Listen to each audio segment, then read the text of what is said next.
नमस्कार, आप देख रहे हैं टाइम्स न्यूज और मैं हूं आपके साथ कंचन। इंदौर पुलिस ने कई दिनों से फरार चल रहे 22 अपराधों के सरगना सलमान लाला को गिरफ्तार किया है, जिसके पास से एक पिस्टल और 2 जिंदा कारतूस भी बरामद हुए हैं। बताया जा रहा है कि हत्या का प्रयास मामले में पिछले कई दिनों से वो फरार चल रहा था। बदमाश को पनाह देने वाले लोगों की भी पुलिस तलाश कर रही है। दरअसल इंदौर के MIG थाना क्षेत्र में पिछले दिनों हत्या के प्रयास के मामले में पिछले कई दिनों से कुख्यात बदमाश सलमान लाला फरार चल रहा था, जिसकी क्राइम ब्रांच और थाने की पुलिस तलाश कर रही थी। इसी दौरान उसे घेराबंदी कर पकड़ा गया। बताया जा रहा है कि विभिन्न स्थानों पर सलमान लाला के खिलाफ 22 से अधिक अपराध दर्ज हैं और कई बार सोशल मीडिया के माध्यम से भी उससे जुड़े हुए युवा रील बनाते हुए भी नजर आए थे। उसकी भी पुलिस जांच कर रही है। तो वहीं सलमान लाला के पास से पुलिस द्वारा एक पिस्टल और जिंदा कारतूस बरामद किया गया है। बताया जा रहा है कि वो पिस्टल को लोड कर ही घूम रहा था और किसी आपराधिक घटना को अंजाम देने वाला था और शहर में लोकसभा चुनाव के तहत आदर्श आचार संहिता लगी हुई है। फिलहाल पुलिस पकड़े सलमान लाला से तमाम आपराधिक मामलों में पूछताछ में जुटी हुई है।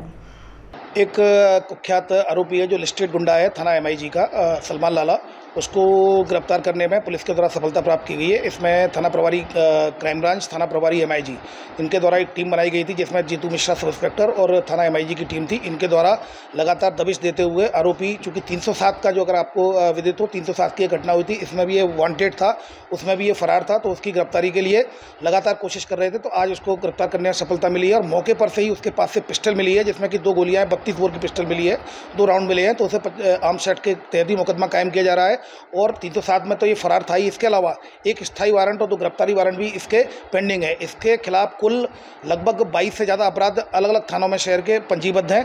इसके खिलाफ प्रिवेंटिव एक्शन भी लिया जा रहा है। देखिए, जिससे उठा ये चूँकि अभी छिपता घूम रहा था और इसमें जिस तरह की सूचना मिली थी उस आधार पर क्राइम ब्रांच MIG पुलिस के द्वारा कार्रवाई की गई है। वेपन भी मिला है, तो इस संभावना से भी इनकार नहीं किया जा सकता, चूँकि वेपन लोडेड था, 2 राउंड भी हैं उसके, तो इनकार नहीं किया जा सकता। अभी पूछताछ जारी है। ये इस तरह की कोई भी बात सामने नहीं आई है। इसमें फिलहाल जब वो मिला था तो उसके खिलाफ आर्म्स एक्ट का मुकदमा पंजीबद्ध कर दिया गया और 307 में वांटेड है, उसमें भी गिरफ्तारी ली जाएगी। इसके अलावा अन्य जो गिरफ्तारी वारंट और स्थायी वारंट हैं और शहर के अन्य थानों में भी हम जुड़वा रहे हैं, कहाँ पर इसके खिलाफ कोई वारंट, स्थायी वारंट या गिरफ्तारी वारंट पेंडिंग तो नहीं है, उस तदनुसार कार्रवाई की जाएगी। फिलहाल इसके आपराधिक रिकॉर्ड को देखते हुए, चुनाव को देखते हुए इस पर प्रिवेंटिव एक्शन भी किया जाएगा। ये बिल्कुल आपका कहना ठीक है। इसमें लगातार पुलिस के द्वारा दबिश दी जा रही थी, थाना प्रभारी MIG के द्वारा भी दबिश दी जा रही थी और क्राइम ब्रांच की टीमें भी उसको ढूंढ रही थी। लेकिन अभी चूंकि ये अभी इससे पूछताछ नहीं हो पाई है, उसको जब स्पॉट में मिला था तो पिस्टल के साथ मिला है, वो क्या वारदात करने जा रहा था, इन सब के बारे में विस्तृत रूप से पूछताछ होगी। फिलहाल आर्म्स एक्ट का मुकदमा पंजीबद्ध किया जाकर विवेचना में लिया गया है और इन्वेस्टिगेशन में उससे पूछताछ की जा रही है।